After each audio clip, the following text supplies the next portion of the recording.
শাশুড়ি সুধা দেবীর ভাই ফরমাস খাটতে খাটতে তনিমার জীবন যেন নাজেহাল হয়ে উঠেছিল।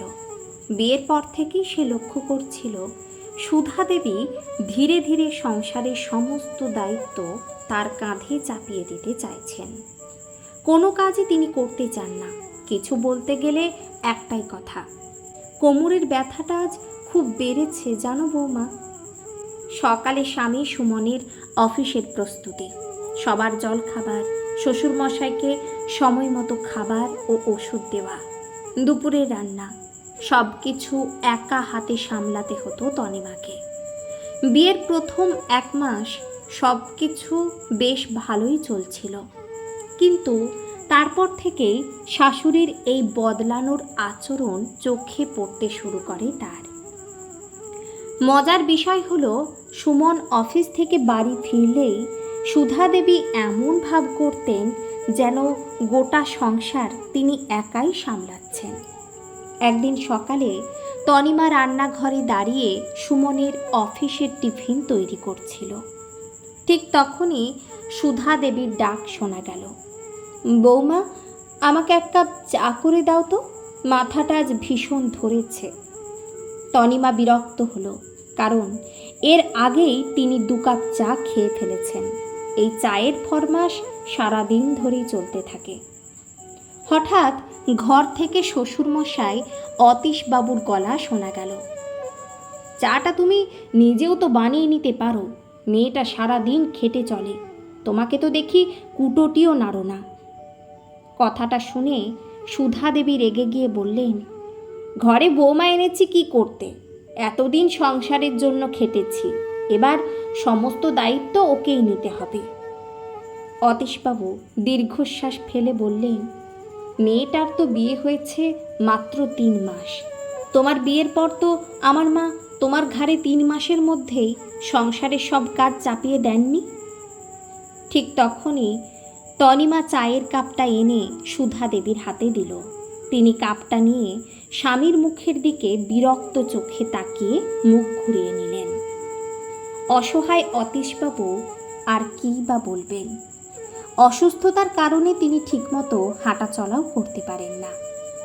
একসময় ব্যাংকে চাকরি করতেন, কিন্তু হঠাৎ অসুস্থ হয়ে পড়ায় জীবনটাই তার বদলে যায়। এখন চিকিৎসার পাশাপাশি চলছে ফিজিওথেরাপি। তনিমা মানুষটাকে ভীষণ ভালোবাসত। বিয়ের পর এই বাড়িতে এসে বাবার মতন স্নেহ পেয়েছিল তার কাছ থেকে। তাই দিনের সব কাজ শেষ করার পর শ্বশুরমশাইকে নিজেই হাঁটাচলা করাতো, ওষুধ খাওয়াতো, যত্ন নিত। অন্যদিকে সুধা দেবীর বেশিরভাগ সময় কাটতো টিভি সিরিয়াল দেখে অথবা নিজের বোনের সঙ্গে ফোনে গল্প করে। একদিন তনিমার শরীর খুব খারাপ হলো, ঠান্ডা লেগে জ্বর জ্বর ভাব, মাথা যন্ত্রণায় সে বিছানা থেকে উঠতেই পারছিল না। সকালবেলা সুমন মায়ের ঘরে গিয়ে বলল, মা, তনিমার শরীরটা খুব খারাপ, আমি আজ অফিস থেকে ফিরে ওকে ডাক্তার দেখাতে নিয়ে যাব। সুধা দেবী সঙ্গে সঙ্গে বললেন, তাহলে রান্না বান্না কি হবে? তুই তো জানিস খোকা, আমার হাঁটুর ব্যথা, আমি দাঁড়াতেই পারি না, তোর বাবার কত কাজ রয়েছে। সুমন বলল, একটা দিন কষ্ট করে সামলে নাও না মা, ডাক্তার দেখিয়ে ওষুধ খেলে ও ঠিক হয়ে যাবে। না না, বরং তুই হোটেল থেকে খাবার আনিয়ে নে। ঠিক আছে, আমি অর্ডার করে দিচ্ছি। এই বলে সুমন অফিসে বেরিয়ে গেল। ঘরের ভেতরে শুয়ে সব কথা শুনছিল তনিমা। মনটা ভীষণ খারাপ হয়ে গেল তার। মাত্র একদিন অসুস্থ হওয়ার পরও শাশুড়ি মায়ের অভিনয় করা বন্ধ হলো না। এরপর কিছুদিন কেটে গেল, তনিমা সুস্থ হয়ে উঠল। ঠিক সেই সময় বাড়িতে এলেন সুধা দেবীর বোন অবন্তী দেবী। 2 বোন একসঙ্গে বসলে গল্প যেন আর তাদের শেষই হয় না। ইদানিং তনিমা লক্ষ্য করছিল সুধা দেবী ঘর থেকে বের হচ্ছেন না। আগে অন্তত রান্না হয়ে গেলে বাসন ধোয়ার কাজে হাত লাগাতেন, এখন সেটুকুও আর করেন না। উল্টে তনিমাকে আদেশ করেন। সেদিন 2 বোন গল্প করছিলেন। সুধা দেবী ডাকলেন, তনিমা, 2 কাপ চা বানিয়ে আনো তো। আর তোমার মাসিমার পনিরের পকোড়া খেতে ইচ্ছে করছে। তনিমা চুপচাপ সব করে দিল, কারণ সে সংসারটাকে ভীষণ ভালোবাসত। স্বামী শ্বশুর সবাইকে আপন মনে করত, কোনো অশান্তি সৃষ্টি করতে চায়নি কখনো। কিন্তু সেদিন চা নিয়ে ঘরে ঢুকতে গিয়ে দরজার আড়ালে দাঁড়িয়ে এমন কিছু শুনল যা তার পৃথিবীটাই বদলে দিল। অবন্তী দেবী বলছিলেন, দিদি তোকে বলেছিলাম আমার টোটকাটা কাজে দিয়েছে তো? তোকে বলেছিলাম না ছেলের বিয়ে দিয়েছিস, এবার কাজ করবি কেন? সব দায়িত্ব ছেলের বউয়ের ওপর চাপিয়ে দিয়ে আরামে থাকবি। সুধা দেবী হেসে বললেন, সত্যি বলছি বোন, তুই বুদ্ধিটা না দিলে হয়তো আজও আমাকে খেটে মরতে হতো।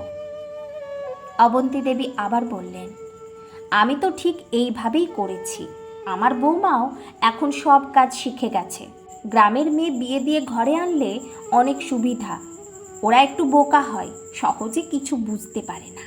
কথাগুলো শুনে তনিমার হাত পা ঠান্ডা হয়ে গেল। তাহলে এতদিনের অসুস্থতা, কোমর ব্যথা, হাঁটুর যন্ত্রণা সব ছিল অভিনয়?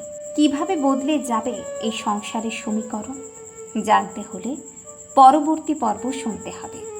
পরবর্তী পর্ব নিয়ে খুব শীঘ্রই আসছি। অভিনয়ের আড়ালে গল্পটির প্রথম পর্বটি আপনাদের কেমন লেগেছে অবশ্যই কমেন্টে জানাবেন। ভালো লাগলে আপনারা শেয়ার করতে পারেন। কলমকণ্ঠে বর্ষা।